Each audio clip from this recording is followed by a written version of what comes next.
ကျွန်တော်တို့ဒီကနေ့ဆင်ခြင်သွားမယ်နှုတ်ကပတ်တော်ကဖျားသခင်ရဲ့သဘောထား၃မျိုးကျွန်တော်ဆင်ခြင်သွားမှာဖြစ်တယ်ကျွန်တော်ယုံကြည်တဲ့အရောက်တိုင်းအတွက်ကောင်းကြီးဖြစ်မှာဖြစ်တယ်အဲ့ဒီမတိုင်ခင်မှာကျွန်တော်နှလုံးသားများကိုပြင်ဆင်ဖို့လို့ကရှေ့ဥစွာ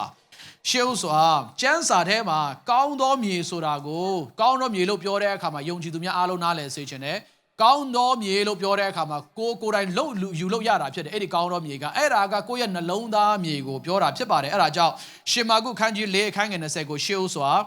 ကျွန်တော်တို့ဖတ်ရအောင်အဲ့ဒါကဒီနေ့ဆင်ခြင်သွားမယ့်ဥစ္စာမဟုတ်ဒါပေမဲ့နှလုံးသားများကိုပြင်ဆင်ဖို့ရှေ့ဥစွာအဲ့ဒါမြေဆွပေးနေတာဖြစ်တယ်ရှင်မာကုခန်းကြီး၄အခန်းငယ်20ကိုကောင်းသောမြေဆိုတာဘာလဲဆိုတာတစ်ချက်လေးဖတ်မယ်ပြီးတဲ့အခါမှာဒီကနေ့ကျွန်တော်တို့ဆင်ခြင်သွားမယ့်နှုတ်ကပတ်တော်ကိုဆက်ပြီးတော့မှဖတ်လျက်နှုတ်ကပတ်တော်နဲ့ဒီနေ့အသက်တာသီးသီးကိုပြန်လဲပြီးတော့မှတိဆောက်သွားဖို့ဖြစ်ပါတယ်လို့နော်โอเคဟိုမှာကောင်းသောမြေဆိုတာသင်တို့နှလုံးသားတယောက်ချင်းစီတိုင်းနှလုံးသားကိုပြောတာဖြစ်တယ်အဲ့ဒါကိုဒီကနေ့ဆင်ခြင်သွားဖို့ဖြစ်ပါတယ်ခဏလေးကျွန်တော်တို့မြေဆွရအောင်လို့နော်အားလုံးဖတ်ရအောင်တင်းတော့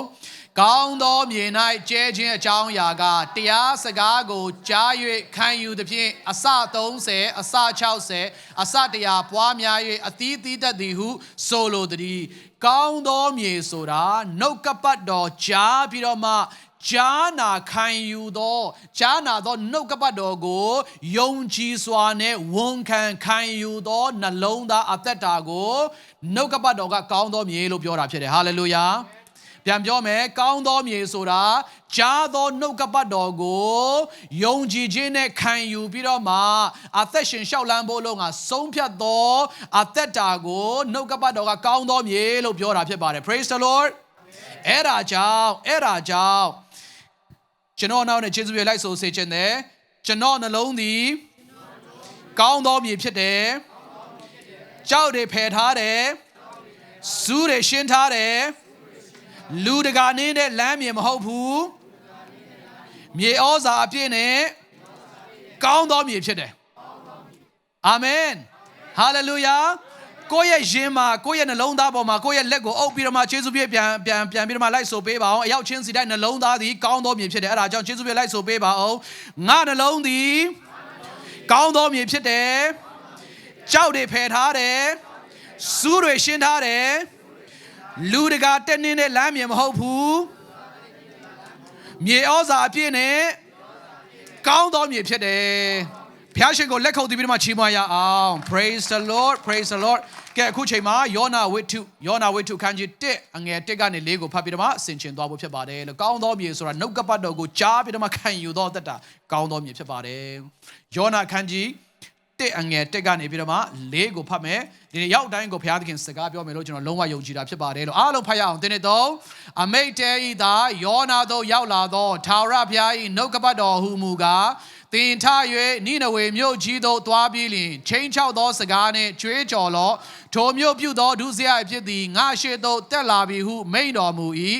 သို့တော်လည်းယောနာသည်ထာဝရဘုရားထံတော်မှတာရှုမြို့သို့ပြေးမိအကြံရှိသည်နှင့်ထလျက်ရုပ်ပေမြို့သို့သွား၍ရောက်သဖြင့်တာရှုမြို့သို့သွားသောသင်္ဘောကိုတွေ့ကြုံ၍သင်္ဘောခကိုပေးပြီးလျှင်ထာဝရဘုရားထံတော်မှသင်္ဘောသားတို့နှင့်အတူတာရှုမြို့သို့လိုက်ခြင်းကသင်္ဘောကိုစီးလေ၏ထာဝရဘုရားသည်လည်းပြင်းစွာသောလေကိုပင်လယ်ပေါ်သို့ဆေလွတ်တော်မူသဖြင့်ပင်လယ်၌ကြီးစွာသောမိုးသက်မုန်တိုင်းဖြစ်၍သင်္ဘောသည်ပြက်လူသောလက္ခဏာရှိ၏ရောက်တဲ့ဖျားရှင်ကောင်းချီးပေးပါစေ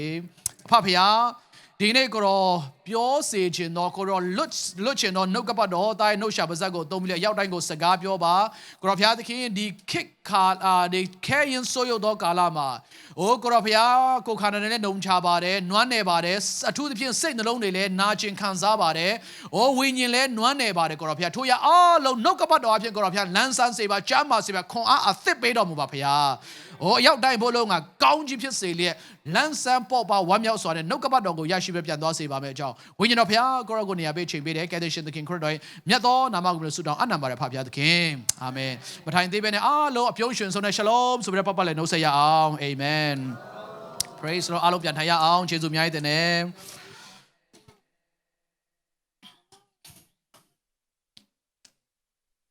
ဆီယမကြီး Joyce Meyer ကဒီလိုပြောတယ်ဆီယမကြီး Joyce Meyer က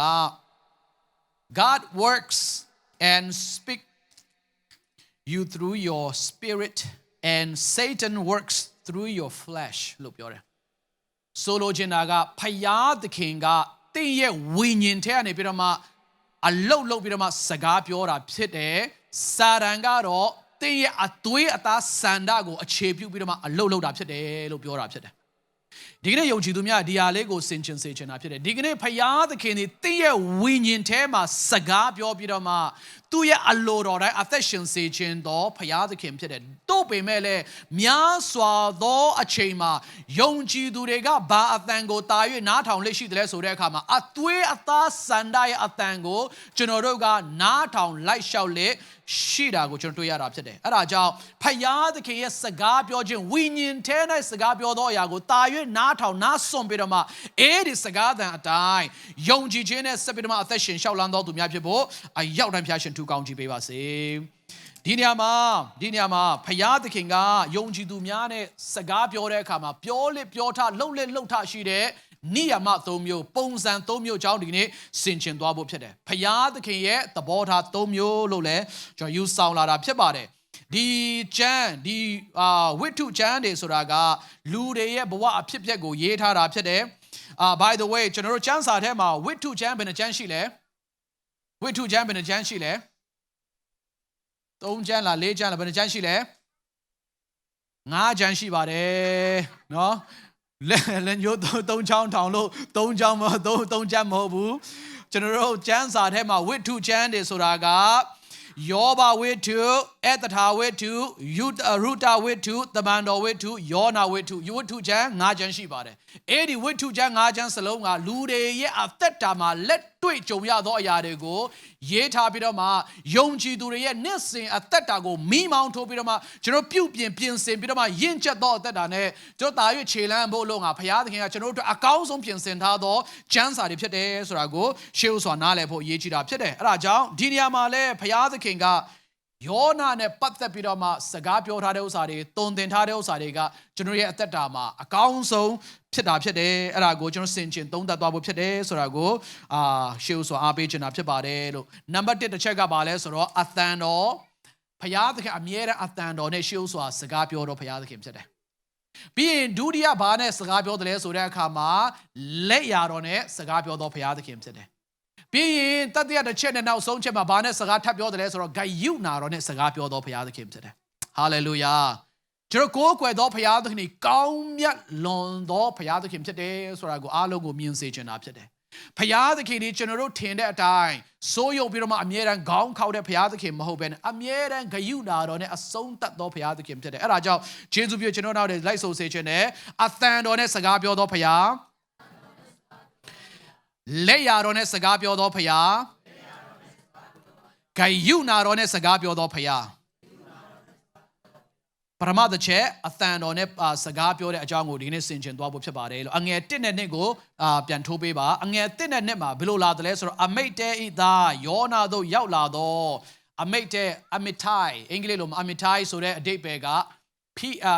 ဆိုတာကဘာလဲဆိုတော့ truthful faithful လို့အဓိပ္ပာယ်ရပါတယ်ယောနာဆိုတာက truthful faithful ဆိုတဲ့သစ္စာရှိခြင်းရဲ့သားဖြစ်တယ်ယောနာဆိုတဲ့အဓိပ္ပာယ်က dove ဂျိုးငယ်ဖြစ်တယ်ဂျိုးငယ်ဆိုတာကဘာပုံဆောင်တယ်လဲဆိုတော့ peace ငြိမ်သက်ခြင်းကိုပုံဆောင်တာဖြစ်တယ်ယောနာရဲ့နာမည်ကိုယ်တိုင်ကငြိမ်သက်ခြင်းကိုပုံဆောင်ပြီးတော့ငြိမ်သက်ခြင်းကို represent ကိုစားပြုသောနာမည်ဖြစ်တယ်ဆိုတာအားလုံးနားလည်ရတာဖြစ်တယ်ယုံကြည်သူဖခင်သားသမီးတယောက်အနေနဲ့ဖခင်အသံကြားတာမဆန်းဘူးဖယားအသံကျွန်တော်တို့ကြားတတ်တာလဲမဆန်းဘူးဖြစ်တယ်ဒါပေမဲ့ဖယားအသံကြားတဲ့အခါမှာအံ့ဩသွားတာကအဲ့ဒါပို့ပြီးတော့မှအံ့ဩစရာကောင်းတာဖြစ်တယ်တနည်းအားဖြင့်ပြောမယ်ဆိုရင်ကျွန်တော်သားအဖရမ်ကကျွန်တော်အသံကိုနေ့တိုင်းကြားတာသူကအံ့ဩစရာမဟုတ်ဒါပေမဲ့ကျွန်တော်သားအဖရမ်ကကျွန်တော်အသံကြားတဲ့အခါမှာအံ့ဩသွားရင်အဲ့ဒါမှပြဿနာ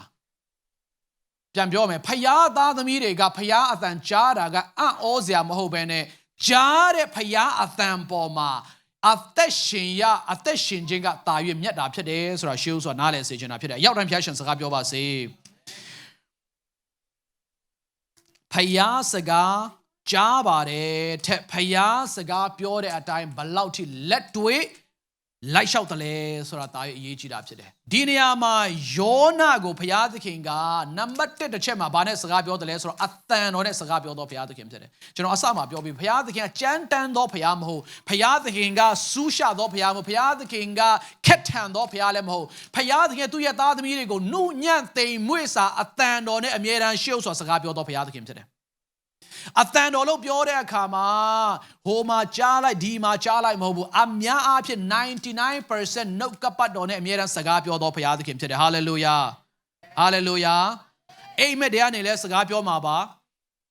ပြင်လဲရေဒီယိုတွေကနေလည်းစကားပြောမှာပါနှုတ်ကပတ်တော်အားဖြင့်ဝေငါသက်သေခံခြင်းတွေအားဖြင့်တခြင်းတွေအားဖြင့်တငယ်ချင်းတွေနဲ့စကားပြောခြင်းအဖြစ်အမျိုးစုံသော device အမျိုးစုံသောနိယမကိုအသုံးပြုပြီးတော့မှကျွန်တော်တို့ကိုစကားပြောလေအသံတော်နဲ့အမြဲတမ်းရှေ့ဥစွာနိုးဆော်စကားပြောလေရှိသောဘုရားသခင်ဖြစ်တယ် Praise the Lord ဒီနေရာမှာလေယောနာနာကိုဘုရားသခင်ကဘာအရင်ရောက်လာတယ်လဲဆိုတော့အမိတ်သားယောနာတို့ရောက်လာတော့ထာဝရဘုရား၏နှုတ်ကပတ်တော်ကျွန်တော်တို့လိုက်ဆိုစေခြင်းနဲ့ထာဝရဘုရား၏နှုတ်ကပတ်တော်အသံတော်ပြောတာဖြစ်တယ်နှုတ်ကပတ်တော်အရင်လာတာဖြစ်တယ်နှုတ်ကပတ်တော်အသံတော်လာနေတဲ့အချိန်မှာလိမ္မာပါနတ်စွာနဲ့နားထောင်ခံယူလက်တွေ့အသက်ရှင်တော်သူတွေအသက်တာမှာမင်္ဂလာရှိတာဖြစ်တယ်ယုံကြည်သူများဝိညာဉ်ရေးရာမှာစိတ်ဓာတ်ရေးရာမှာကိုယ့်ရဲ့အခြေအနေကိုနှုတ်ကပတ်တော်နဲ့နေ့စဉ်အမြဲတမ်းသုံးသပ်တတ်ဖို့အမှန်တမ်းအရေးကြီးတာဖြစ်တယ်ဘုရားသခင်ရဲ့သားသမီးများနှုတ်ကပတ်တော်နဲ့ပတ်သက်လာရင်လေကိုညာလို့မရအောင်ညာလဲမညာနဲ့ဆရာကပ်ခုပြည့်စကားငားမယ်ဆိုရင်တော့ကိုမညာမတာကိုမညာမတာနှုတ်ကပတ်တော်နဲ့အမြဲတမ်းချိန်ထိုးစမ်းစစ်ပြီးတော့မှပြုတ်ပြင်တတ်ဖို့အရေးကြီးတာဖြစ်တယ်ဖျက်ရှင်စကားပြောပါစေနှုတ်ကပတ်တော်နဲ့ပတ်သက်လို့ကိုမညာမတာနဲ့မထိုးနစ်ဘူးနှုတ်ကပတ်တော်နဲ့စကားပြောလာတဲ့အခါမှာအဲ့ဒီအတိုင်းအသက်မရှင်ဘူးဆိုရင်ဒုတိယကဘာလာတတ်တယ်လဲဆိုတော့လက်ရာတော်နဲ့စကားပြောတော်ဘုရားသခင်ဖြစ်တယ်လက်ရာတော်အထီးကတော့တယောက်ကိုမှကျွန်တော်မဆောင်စေချင်ပါဘူးလို့သို့ပေမဲ့ဒီနေရာမှာဘုရားသခင် prophet ငြိမ်သက်ခြင်းကိုစားပြုသောယောနာကဘုရားသခင်ရဲ့အသံတော်စကားတော်နဲ့ပတ်သက်ပြီးတော့မှအယူမားတယ်အထင်မှားတာကိုကျွန်တော်၄ချက်ကျွန်တော်တွေ့ရမှာဖြစ်တယ်ပထမမှာဘုရားသခင်ရဲ့အသံတော်အမိတ်တေးသာယောနာတို့ရောက်လာသောထာဝရဘုရားနှုတ်ကပတ်တော်ရောက်လာပေမဲ့လေသူ့ကိုစေလွတ်ပေမဲ့လေသူ့ကိုစေခိုင်းပေမဲ့လေသူ့ကိုအမှုတော်မြတ်ထဲမှာဘုရားသခင်ကနိုးစော်ပေမဲ့လေဖယားသခင်အသံတော်စကားတော်အလိုတော်နဲ့ပတ်သက်ပြီးတော့မှယောနာမှာ၄ချက်မာယွန်းစွာခံယူတာကိုကျွန်တော်တွေ့ရတာဖြစ်တယ်ပထမတစ်ချက်သည်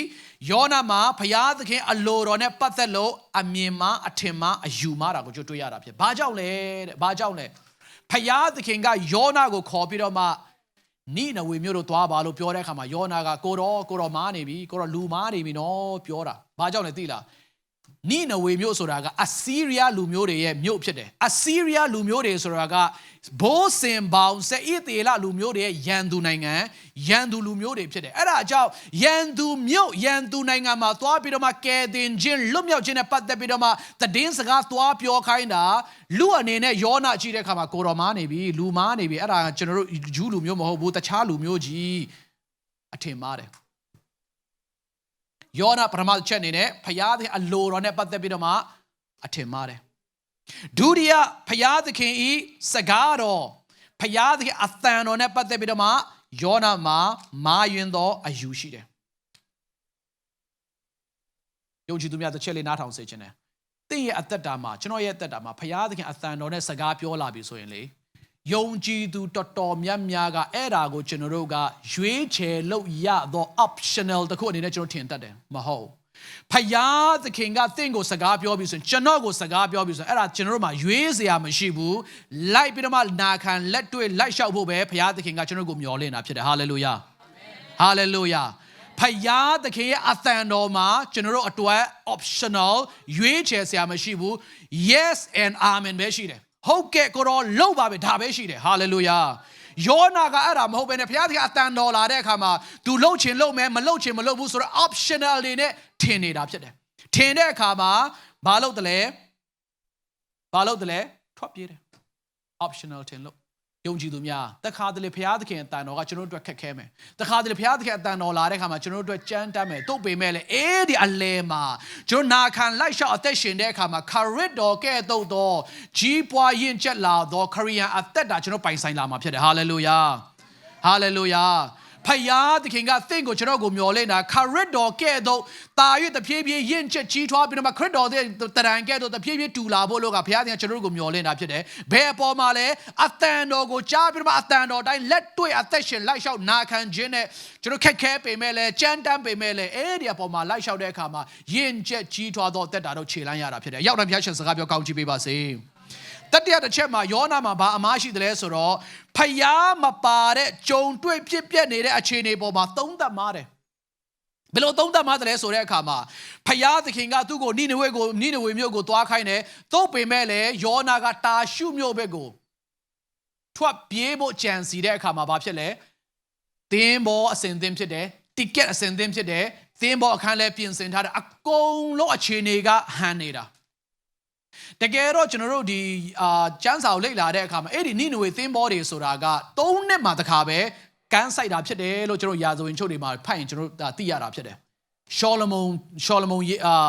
နဲ့ပတ်သက်တဲ့ဥစ္စာတွေကျွန်တော်ဖတ်တဲ့အခါမှာအမှကြုံတွေ့ရမယ်3နှစ်မှတစ်ခါပဲကမ်းဆိုင်တဲ့သင်းဘောကယောနာထွက်ပြေးမယ်လို့လဲကြံရောသင်းဘောကအစင်သင့်လူအနေနဲ့ဖျားသခင်အထံတော်ကနေထွက်ပြေးတာအလိုတော်ပဲလို့ကျွန်တော်ထင်စရာအကြောင်းရှိတယ်။ဘာကြောင့်လဲသင်းဘောအစင်သင့်3နှစ်မှတစ်ခါစိုက်တဲ့သင်းဘောကအစင်သင့်တိကက်ကလည်းမကုန်သေးဘူး။သေချာအထူးခံကလည်းရသေးတယ်။ယောနာကအမြင်မှားတယ်။ဘယ်ပေါ်မှာလဲ။ဖျားမပါတဲ့ကြုံတွေ့ခြင်းဖြစ်ပျက်နေတဲ့အခြေအနေပေါ်မှာသုံးသပ်မှားတယ်။ယုံကြည်သူများဖျားသခင်ရဲ့အလိုတော်ပြင်သွားပြီးတော့မှဖျားသခင်အလိုတော်မဟုတ်တဲ့ဥစ္စာလှုပ်တဲ့အခါမှာလေတခါတလေအခြေအနေတွေကောင်းတယ်တခါကျလူတွေအားပေးလှုပ်ဟုတ်တယ်ပျော့ဟုတ်တယ်လို့လှုပ်လိုက်ဟုတ်တယ်အားပေးတယ်မာယွင်သောဖယားမပါသောအခြေအနေတွေကအစမှဟုတ်တယ်လို့ထင်ရပေမဲ့အဆုံးသတ်မှာအဖျားရှူသွားတတ်တယ်ဆိုတာအားလုံးကိုနားလည်စေချင်တာဖြစ်တယ်အရောက်တဲ့ဖျားရှင်စကားပြောကောင်းချီးပေးပါစေဖယားမပါတဲ့တွေ့ကြုံဖြစ်ပျက်တဲ့အခြေအနေပေါ်မှာသုံးသပ်မှားတာဖြစ်တယ်နံပါတ်4တစ်ချက်ဘာမှယွန်းတယ်လဲဆိုတော့ယောနာရဲ့အသက်တာမှာတပါးသူမယုံကြည်သူပျောက်ဆုံးဝိညာဉ်တဲ့အပေါ်မှာအမြင်မှားတယ်တကယ်တော့ဖယားသခင်ကသူ့ကိုနိနဝေမြို့မှာဆေလွတ်တာကရန်သူမြို့ဆိုတာဖယားသိတယ်သူတပါးနိုင်ငံဆိုတော့သူသိတယ်တော့ပေမဲ့လေလူသားအလုံးကိုဖယားသခင်ဖန်ဆင်းတာဖြစ်တော့ကြောင့်ပျောက်ဆုံးဝိညာဉ်အမြင်နဲ့မမြင်ဘဲနဲ့ရန်သူအမြင်နဲ့မြင်တဲ့အခါမှာခံယူချက်မှားသွားတယ်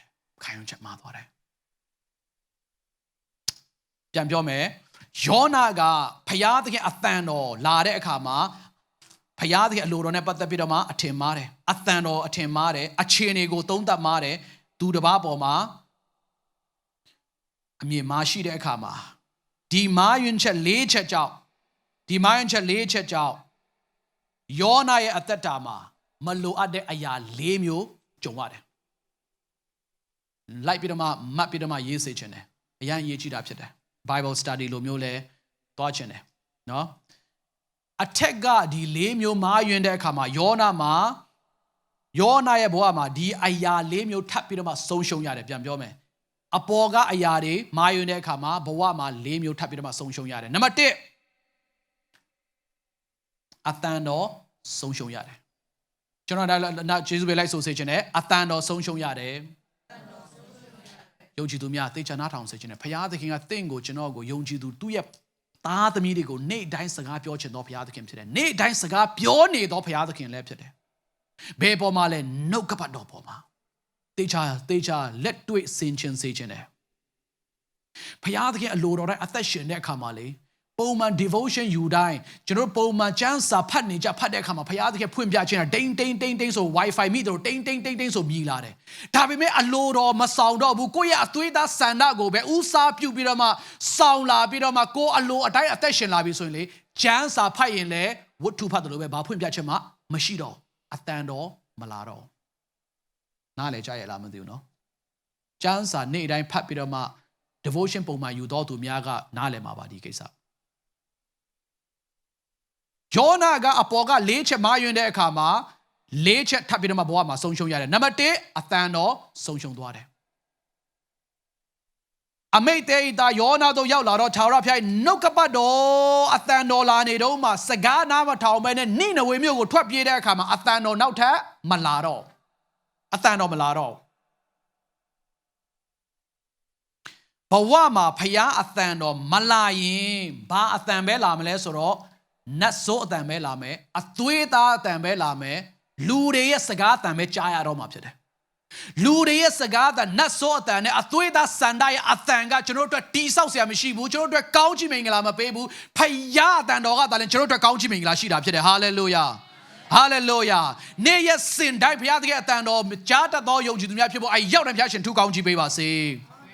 ေဖယားအတန်တော်လာနေတဲ့၍တေချာနာထောင်ပေးပါတေချာနာထောင်ပေးပါအရေးကြီးတယ်ဖယားအတန်တော်ကြားနေတဲ့၍ဖယားအတန်တော်လာနေတဲ့၍ဖယားအတန်တော်တင်းနာမှာရောက်လာနေတဲ့၍တင်ကခွင့်လွတ်နိုင်မယ်ချစ်နိုင်မယ်မေတ္တာပြနိုင်မယ်အကောင်းမြင်နိုင်မယ်လူတွေကိုနားလည်နိုင်မှာဖြစ်တယ်ဘာကြောင့်လဲနှုတ်ကပတ်တော်ကတင်းရဲ့အထဲမှာအမြဲတမ်းညဉ့်ညမ်းသောအရာကိုအမြဲတမ်းဆေးပေးတာကိုဘလောက်ဖြစ်သောအရာကိုအားလုံးကိုရှော်ထွက်ပေးတာကိုချုပ်နှောင်သောအရာကိုနှုတ်ကပတ်တော်ကအမြဲတမ်းရိုက်ချိုးပေးတာကိုအသံတော်အားဖြင့်တင်းရဲ့သက်တာ၌ဝိညာဉ်စိတ်ဓာတ်ရအမြဲတမ်းကြည်လင်နေတာဖြစ်တယ်တို့ပေမဲ့လည်းအဲ့ဒီအသံတော်မလာတော့ဘူးဆိုရင်ကြည်လိုက်တိုင်းမုန်းစရာကောင်းလာတယ်ကြည်လိုက်တိုင်းအထင်လွဲစရာရှိတယ်ကြည်လိုက်တိုင်းလုံးဝရစရာကိုမရှိအောင်လူတွေရဲ့အမြင်ကိုလည်းလူတွေကိုကြည်တိုင်းမှာလည်းတယောက်မှချစ်စရာမကောင်းတော့တဲ့အမြင်မျိုးဝင်လာမှာဖြစ်တယ်ဘာကြောင့်လဲအသံတော်မလာတော့ရောက်တိုင်းဖျားရှင်စကားပြောပါစေ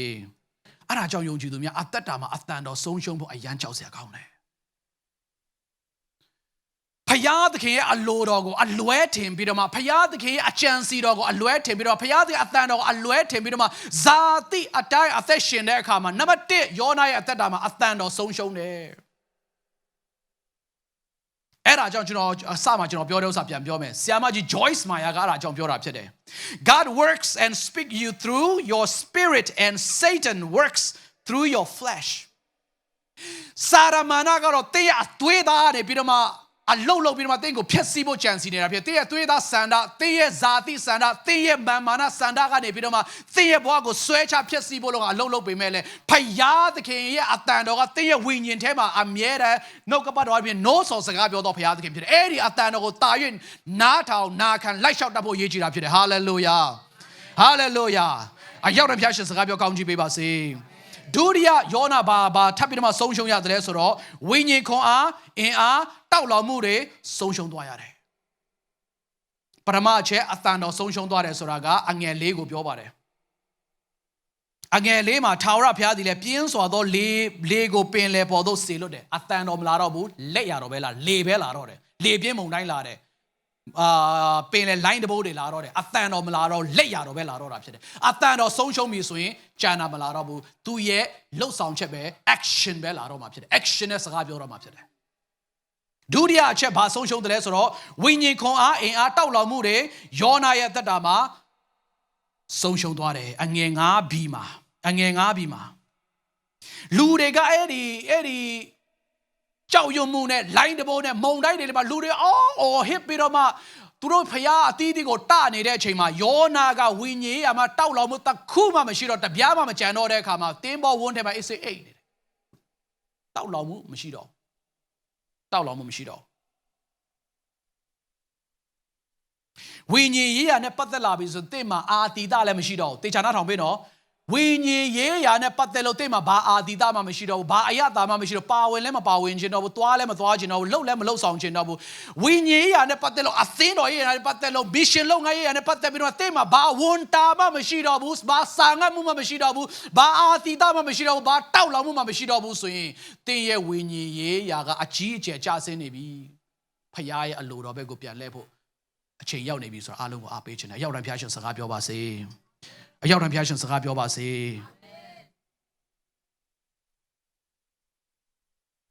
တတိယတစ်ချက်ယောနာကဘာဆုံးရှုံးတယ်လဲဆိုတော့ဆုတောင်းခြင်းစာလောင်မှုဆုတောင်းခြင်းတကိုဆုံးရှုံးသွားတယ်အငယ်6မှာအငယ်9 B နဲ့6မှာဘာပြောလဲဆိုတော့သင်္ဘောတကြီးဒီလာ၍အိုးအိပ်ပျော်သောသူအိပ်ပျော်နေတယ်သူများတွေငိုကြွေးပြီးတော့အော်ဟစ်နေတဲ့အချိန်မှာ तू အိပ်ပျော်နေတယ်ပျောက်ဆုံးဝိညာဉ်ထောင်နဲ့တောင်းနဲ့သိမ့်တဲ့ချိန်နေ့တိုင်းငရဲသွားပြီးတော့မှငရဲမှာအော်ဟစ်နေတဲ့အချိန်မှာကျွန်တော်တို့တွေအိတ်ကောင်းတော့ပါစာငတ်မှုမှမရှိတော့ပျောက်ဆုံးဝိညာဉ်နဲ့ပတ်သက်ပြီးတော့ဘာဝန်တာမှမရှိတော့ တောက်လောင်မှုမရှိတော့ဆုတောင်းခြင်းအဝေးအိတ်လာအိတ်ဒါမှပိုကောင်းအောင်မယ်ဆုတောင်းခြင်းတကိုယ်လဲဆုံးရှုံးသွားတယ်ဆုတောင်းခြင်းတောက်လောင်မှုစာငတ်မှုလဲဆုံးရှုံးသွားတယ်ဒီလိုပြောပါတယ်ဆရာကြီး wise speaker loss of power of prayer is a sign that you are far away from God ပြန်ပြောမယ် loss of power of prayer is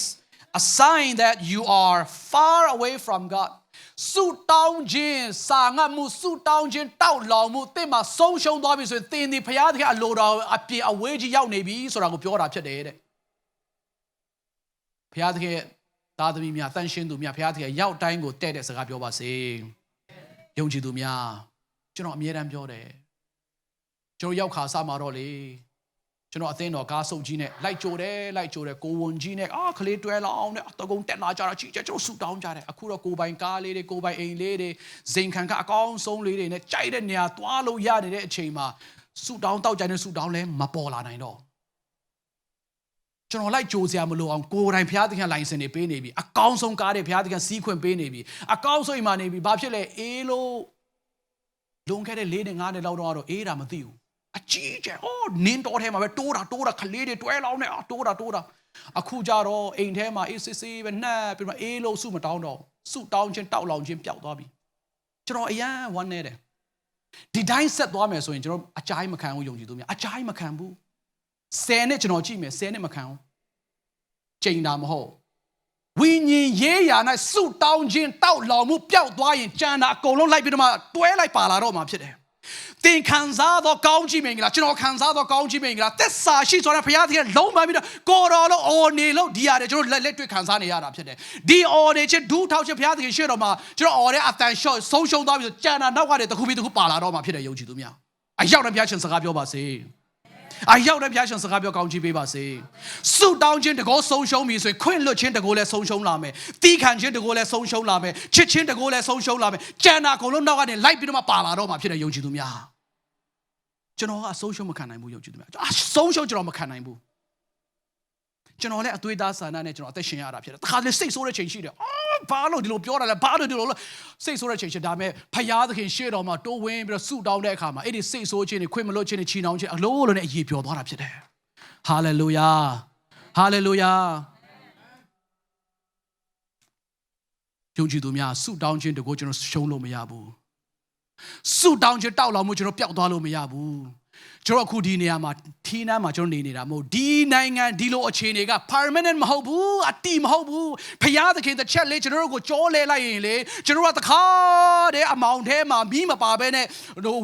ဝေဝါဆိုတဲ့လမ်းလျှောက်တို့ပြန်ဖြစ်နိုင်တယ်ပြန်ဖြစ်နိုင်တယ်ကျွန်တော်မြန်မာပြည်ကြီးအခုပြန်လှည့်နေတယ်ယုံကြည်သူများတင်ကဒီမှာနေလို့တင်စစ်ဖြစ်တယ်မထင်နဲ့စစ်ဖြစ်တယ်မထင်နဲ့အခုဂျိုးဘိုင်ဒန်နဲ့သူတို့ရဲ့ government ကဘာလို့မလဲကျွန်တော်ပြောလို့မရဘူးလာမယ့်နိုင်ငံမှာဘာတယ်လို့မလဲကျွန်တော်ပြောလို့မရဘူးအဲ့ဒါကြောင့်ဒီအချိန်မှာတင်ဆုတောင်းခြင်းတကောရှုံးလို့မရဘူးဖြစ်တယ်ဟာလေလုယာဟာလေလုယာအမေရိကန်နိုင်ငံမှာနေပြီးတော့မှစစ်ဖြစ်တယ်ပိုတောင်မှမြန်မာပြည်ထဲပို့ပြီးတော့မှအန်ဒီရများနိုင်တာဖြစ်တယ်အခုလက်ရှိgovernment လက်ရှိအစိုးရကဘာတွေလုပ်လာမလဲသိလည်းမသိဘူးကျွန်တော်လည်းမသိဘူးပြီးရင်လည်း Bill Gates ကပြောတယ်မကြာခင်မှာဒီ COVID-19 pandemic တဲ့တာ၍ကြီးမားသောတာ၍ကြောက်စရာကောင်းသော pandemic ကရောဂါလည်းရောက်လာနိုင်တယ်လို့ကြိုတင်ဟောထားပြီးပြီဒီ pandemic ကိစ္စလည်း Bill Gates ကလွန်ခဲ့တဲ့2015-16တုန်းကကြိုတင်ဟောထားပြီးသားတကယ်လက်တွေ့ရောက်လာတယ်အဲ့ဒါကြောင့်ယုံကြည်သူများအိမ်မှာသင်ဆုမတောင်းပါဘူးကျွန်တော်သိပါတယ်အိမ်မှာသင်အတင်းတော်ဆုတောင်းတောက်ကြတဲ့ဆုတောင်း2နာရီအတွင်းမှာသင်ဒူးမထောက်ပါဘူးကျွန်တော်သိပါတယ်အဲ့ဒါကြောင့်အေးတာတွေ busy ဖြစ်တာတွေဟိုဟာလောက်တာတွေဒီဟာလောက်တာအကြောင်းမပြဘဲနဲ့ဆုတောင်းခြင်းယုံကြည်သူများအသင်းတော်တဲ့ကျွန်တော်ဆုတောင်းခြင်းတကိုဆုံးရှုံးလို့မရဘူးဆိုတာအားလုံးကိုပြန်ပြီးတော့အားပေးတာဖြစ်တယ်အရောက်တဲ့ဘုရားရှင်စကားပြောကောင်းချီးပေးပါစေဟာလေလုယာ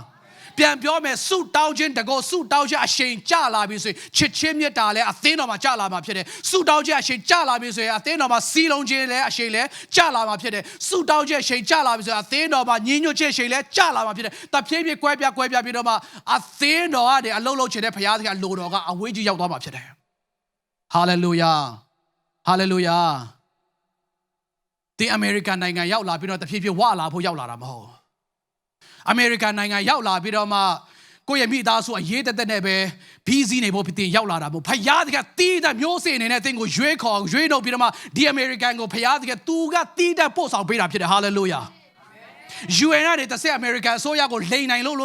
ည်းမဟုတ်ဘူးကျွန်တော်လိန်တော်လုံးလည်းမဟုတ်ဖယားတကဂျေဇူးတော်တက်ဖြစ်တယ်ဆိုအားလုံးနားလည်စေချင်တယ် Praise the Lord Hallelujah အဲ့ဒါကြောင့်ယုံကြည်သူများဆုတောင်းကြအရှိန်လျှော့လုံးဝမရဘူးဆိုတာအားလုံးကိုနားလည်စေချင်တယ်အရောက်တဲ့ပြချင်စကားပြောပါစေဒီဟာနဲ့ပတ်သက်ပြီးတော့ကျွန်တော်အယံခံစားရယုံကြည်သူများမလျှော့နဲ့အယံအနေနဲ့များတယ်မလျှော့နဲ့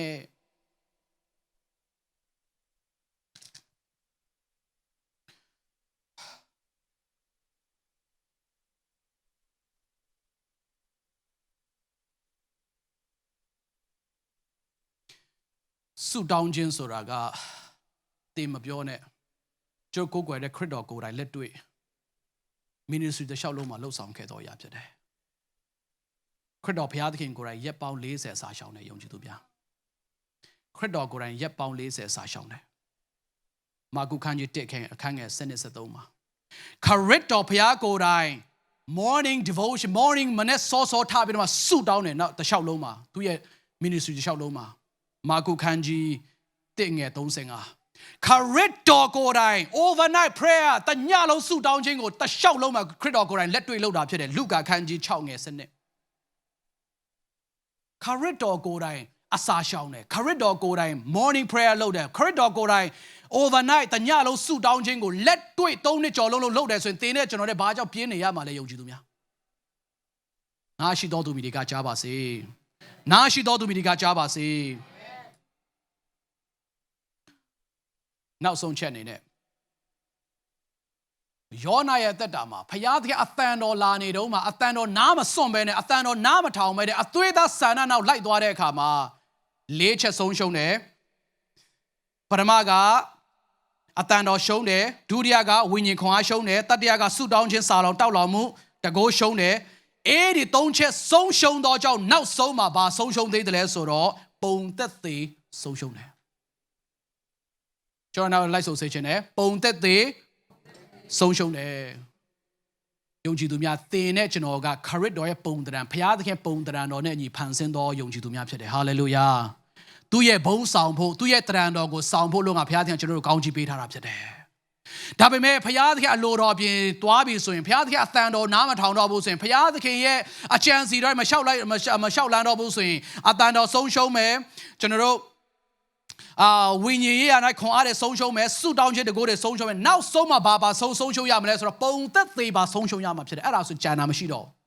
ပုံသက်သေပါထပ်ပြီးတော့ဆုံးရှုံးရရင်ကြံတာမရှိတော့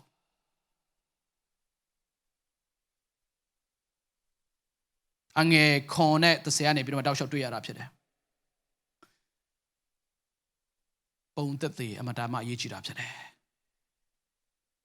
ယုံကြည်သူများအားလုံးတေချာနာထောင်စေခြင်းနဲ့နောက်ဆုံးနေနဲ့ဒီနေ့အတန်တော်ထိနေပဲကျွန်တော်နားတော့မယ်เนาะအတန်တော်ထိနေပဲနားတော့မယ်လက်ရတော်လာအောင်မယ်ဂယုနာတော်လာအောင်မယ်เนาะအဲ့ဒါကြတော့လာမယ့်ပတ်တွေမှာပဲဆက်ပြီးတော့မှကျွန်တော်ဆင်ခြင်ဖို့ပြောခြင်းတယ်ပုံသက်သေဆုံးရှုံးလို့မရဘူးယုံကြည်သူများပုံသက်သေဆုံးရှုံးလို့မရအောင်ကျွန်တော်ကျမ်းစာဘယ်လောက်ထိတိတယ်လဲဆိုတာ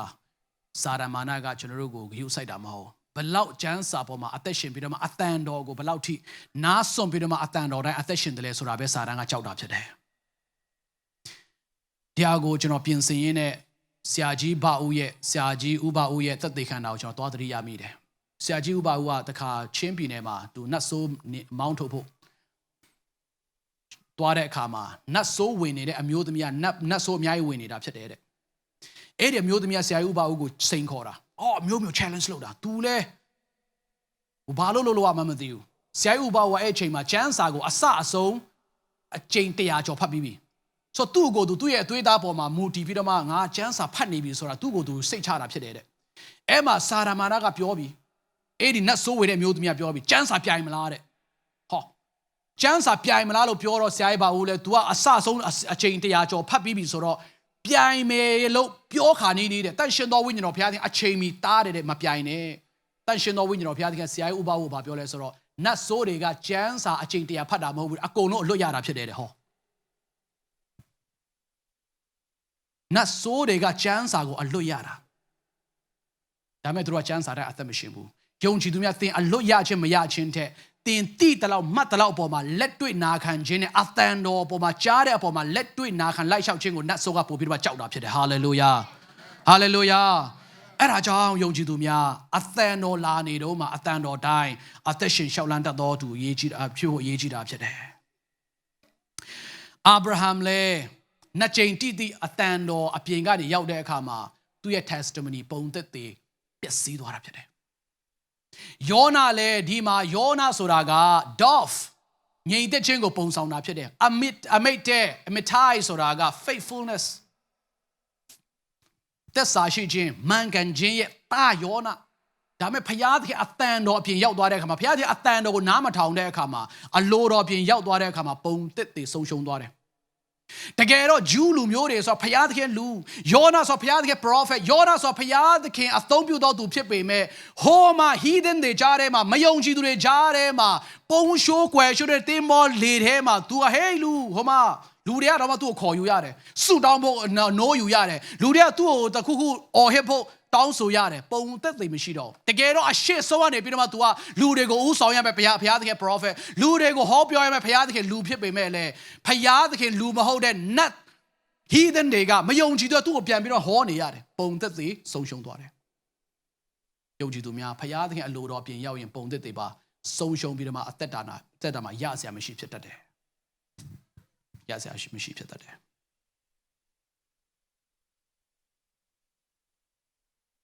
နောက်ဆုံးအနေနဲ့ဖယားသခင်အတန်တော်ပေါ်မှာလိုက်လျှောက်ပြီးတော့မှအသက်ရှင်တတ်ဖို့ရည်ကြည်တာဖြစ်တယ်ရည်ကြည်တာဖြစ်တယ်ကျွန်တော်ဒီအမေရိကန်နိုင်ငံမှာဆရာကြီးဘီလီဂရဟမ်ပြီးရင်ဒုတိယဘီလီဂရဟမ်လို့တောင်မှတင်စားရတဲ့ဆရာကြီးရာဗီဇခရာယာဆိုတာရှိတယ်ကျမ်းစာအရန်တတ်တယ်ကျမ်းစာအရန်သိတယ်ကျွန်တော်လည်းတော်တော်ကိုလေးစားတယ်ပြီးခဲ့တဲ့နှစ်မှာသူဆုံးသွားတယ်ဒါပေမဲ့ဒီနေ့ရောက်လာတဲ့အခါမှာသူ့ရဲ့အားနည်းချက်တွေသူလှုပ်ဆောင်ခဲ့တဲ့မိန်းမတွေနဲ့ပွေလီရှုပ်ထွေးခဲ့တဲ့ဥစ္စာတွေအကုန်လုံးတစ်ခုပြီးတစ်ခုပေါ်လာတဲ့အခါမှာအယမ်းရင်နာတယ်ကျမ်းစာတလောက်သိတာပုံသက်သေဆုံးရှုံးတယ်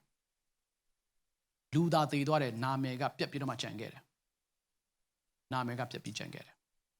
အဲ့ဒါအကြောင်းယုံကြည်သူများအတန်တော်ကြားနေတဲ့အခါမှာအတန်တော်အတိုင်းလက်တွေ့နာခံခြင်းနဲ့လိုက်လျှောက်တတ်ခြင်းသည်ဘုရားသခင်ဘုန်းတော်ထင်ရှားတာဖြစ်တယ်အမိတ်တေသာယောနာတို့ရောက်လာတော့ထာဝရဘုရား၏စကားတော်ဟူမူကားနှုတ်ကပတ်တော်ရောက်လာတဲ့အခါမှာနှုတ်ကပတ်တော်ရောက်လာတဲ့စကားတိုင်းပေါ်မှာခက်ခဲသည်ဖြစ်ပါစေကိုယ့်ရဲ့ခံယူချက်နဲ့ကိုက်သည်ဖြစ်ပါစေမကိုက်သည်ဖြစ်ပါစေယုံကြည်ခြင်းနဲ့နာခံစွာလက်တွေ့အသက်ရှင်လိုက်လျှောက်လှုပ်ဆောင်တော်သူတွေနဲ့အတူတူအလုပ်လုပ်ပြီးတော့မှဘုရားသခင်ဘုန်းထင်ရှားစေခြင်းတော်ဘုရားသခင်ဖြစ်တယ်။ရောက်တိုင်းဘုရားရှင်စကားပြောကောင်းချီးပေးပါစေ။အရောက်တိုင်းဘုရားရှင်စကားပြောကောင်းချီးပေးပါစေ။အဲ့ဒါကြောင့်ယုံကြည်သူများပြန်ပြောပါမယ်။ယောနာရဲ့အသက်တာမှာမာယွန်းသောအမြင်တွေမာယွန်းသောအထင်တွေမာယွန်းသောခံယူချက်တွေရှိတဲ့အခါမှာသူ့ရဲ့ဘဝမှာ၄မျိုးဆုံးရှုံးတယ်။အသံတော်ဆုံးရှုံးတယ်။ဝိညာဉ်ခွန်အားဆုံးရှုံးတယ်။ဆုတောင်းခြင်းတောက်လောင်မှုတကိုးဆုံးရှုံးတယ်။ပြီးတဲ့အခါမှာပုံသက်သေဆုံးရှုံးတယ်။ဒီ၄မျိုးဆုံးရှုံးဖို့အသင့်မှာတော့မလိုပါဘူးကျွန်တော်မှလည်းဆုံးရှုံးဖို့မလိုပါဘူးဒါပေမဲ့ဖယားသခင်ဒီဂယုဏဖယားသခင်ဖြစ်တယ်လာမယ့်ပတ်မှာလက်ရတော်နဲ့ဂယုဏတော်ဆက်ပြီးတော့မှကျွန်တော်ဆင်ခြင်သွားမှာဖြစ်တယ်အဲ့ဒါကြောင့်ယုံကြည်သူများအသံတော်လာနေတော့မှနာခံရအောင်ဆင်ခြင်ရအောင်လက်တွေ့လှုပ်ဆောင်ရအောင်သင်မှာဝိညာဉ်တကိုးဆုံးရှုံးလို့မရသေးဘူးဝိညာဉ်တကိုးဆုံးရှုံးလို့မရသေးဘူး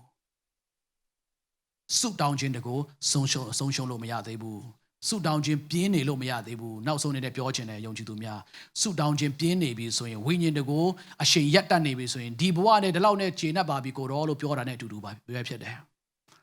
မတက်တော့ဘူးဆိုရင်ဘာပဲရှိလဲကြဖို့ပဲရှိတော့တယ်ပြန်ပြောမယ်မတက်တော့ဘူးဆိုရင်ကြဖို့ပဲကြံတော့တယ်ကျွန်တော်တော့မကြချင်သေးဘူးတဖြည်းဖြည်းဘုရားသခင်ကျေးဇူးတော်အဖြစ်တဖြည်းဖြည်းတိုးတက်ကျွန်တော်ဘဝတာရွတိုးတက်ချင်သေးတယ်သင်တို့တော့မသိဘူးကျွန်တော်လည်းသင်တို့ဒီမှာရှိတဲ့ယုံကြည်သူများလည်းမကြချင်ပါဘူးကျွန်တော်သိပါတယ်သင်တို့ပြန်ဆင်းဖို့